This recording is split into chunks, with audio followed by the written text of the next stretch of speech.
कौन से चैनल पे आ रहा है देखना जरा, 1 बज गई, महाराज दिख रहा है क्या? कई लोगों ने पूछ भी लिया, कौन? वो सीवर वाला पागल आ रहा है क्या? देखो जरा वो, बस वो देखो जरा वो सीवर वाला दिख रहा है क्या? चैनल बदला।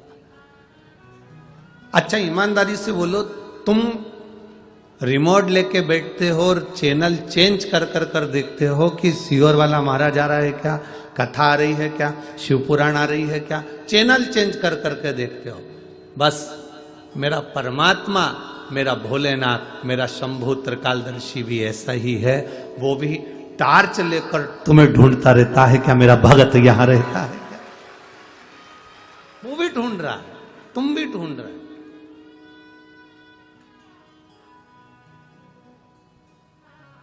अभी भटिंडा पंजाब में कथा थी, तो वहां पर हमने कथा में वर्णन किया संत शिरोमणि श्री गुरु नानक देव जी का, और वर्णन किया उनके शिष्य बाले का।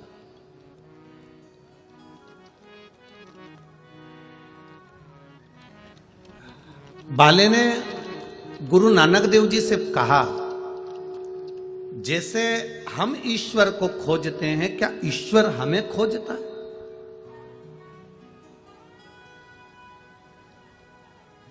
भटिंडा पंजाब की कथा में ये प्रसंग आप लोगों ने टीवी पर सुना होगा।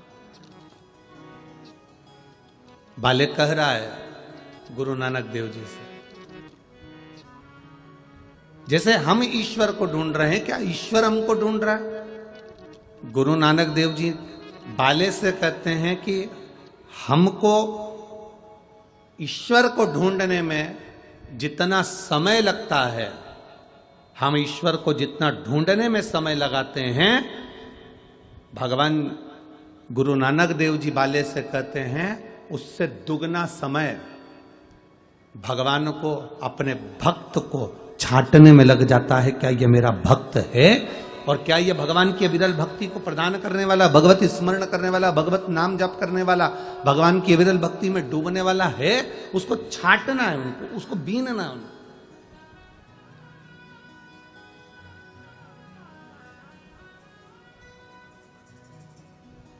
अब आजकल की बहुओं को तो सब सामान जो है ना बड़ा सरलता में मिलने लगा। मॉल में जाओ, दुकान पे जाओ, छटा छटाया बिना बिनाया तिल्ली मिल जाती है। तिल, पहले के जमाने में तो तिल अगर आता था तो यहाँ पर माताएं बुजुर्ग बैठी होंगी, बड़ी बड़ी माताएं बैठी होंगी, और कई बड़ी बड़ी जेठानियाँ और नंदे आदि आदि जो बैठी होंगी, उनको मालूम होगा तिल लेकर आओ, फिर उसको बोले जरा लड्डू बनाने से पहले क्या करना पड़ता? तिल को पहले धोना पड़ता, धो के फिर सुखाना पड़ता, सुखाने के बाद वापिस छांटना पड़ता, छांटने के बाद फिर उसको वापिस चलनी से चालना पड़ता, छानने के बाद में फिर लड्डू बनाए जाते हैं। आज के जमाने में तो तुरंत बाजार से गई बिनी बिनाई तिल्ली आ गई, धोने की जरूरत नहीं, तिल्ली आई, लड्डू मिलाया और निपटा निपटू के।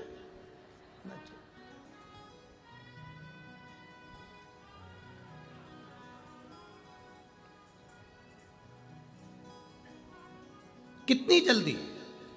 अब किसी ने ये कथा किसी ने सुन ली और सुनने के बाद किसी ने कहा, गुरुजी आप कहते हो आज के जमाने में बिल्कुल एकदम क्विकली काम है, चुटकी बजाते से ही काम हो जाए, एक बार बस फोन करो, पिज्जा तुम्हारे सामने है, फोन करा तुम्हारे सामने नाश्ता आ गया, फोन करा तुम्हारे सामने भोजन आ गया, फोन करा तुम्हारे सामने ये आ गया।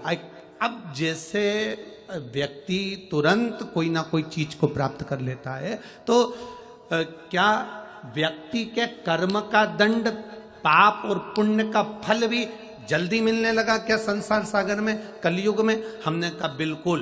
पहले के समय में भगवान के पास में भी एक मोटी मोटी फाइल होती थी, फिर उसमें देखते थे लीलाबाई ने क्या क्या करा, कमलाबाई ने क्या क्या करा, भैरू सिंह ने क्या क्या करा, जगदम्बा ने क्या क्या करा, उसमें देखा जाता था। अब भगवान भी लैपटॉप रखने लगे।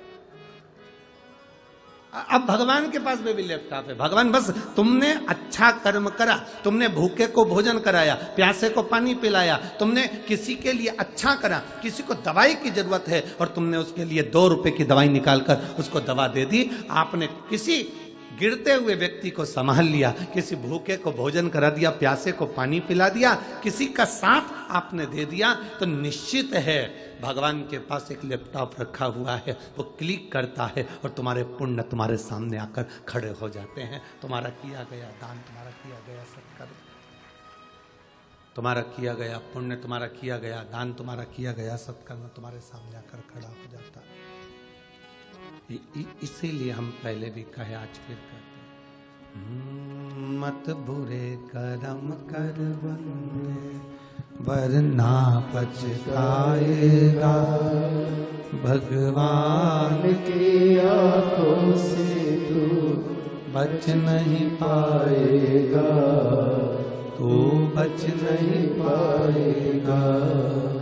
अरे ओ अज्ञानी मत कर नादानी, अरे ओ अज्ञानी मत कर नादानी, तेरे कर्म का फल भी तू ही पाएगा, जैसा किया तूने तेरे आगे आएगा। मत बुरे कर्म कर बंदे वरना पछताएगा, भगवान की आंखों से तू बच नहीं पाएगा, तू बच नहीं पाएगा। अरे ओ अज्ञानी मत करना। हमारे पुण्य प्रबल होते हैं तब कुछ अच्छा होता है, हमारे पाप प्रबल होते हैं तो हम सत्संग से दूर हो जाते हैं।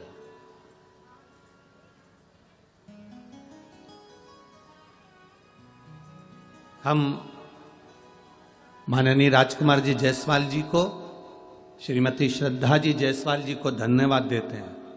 आपके माता पिता की पुण्याई है, आपके घर के बुजुर्गों की, आपके दादा परदादा की पुण्याई है, आपके माता पिता की पुण्याई है, जो ये शिव महापुराण की कथा एक जायसवाल परिवार के अंतर्गत हो रही है और वाणी जैसे क्षेत्र में हो रही है।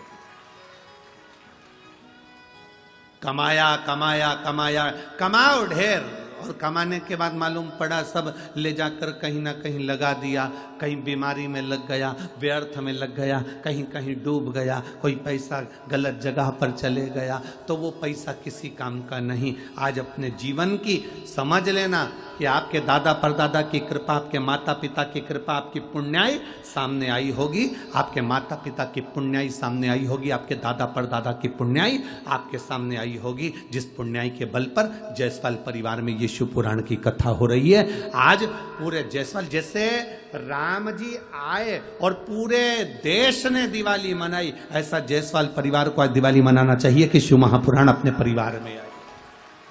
दुनिया तरस रही है, दुनिया।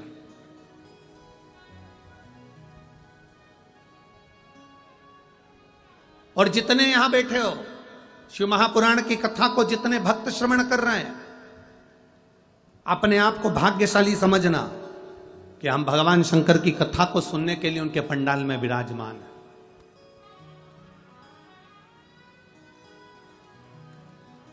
थोड़ा शरीर को कष्ट हो सकता है, पैदल चलना हो सकता है,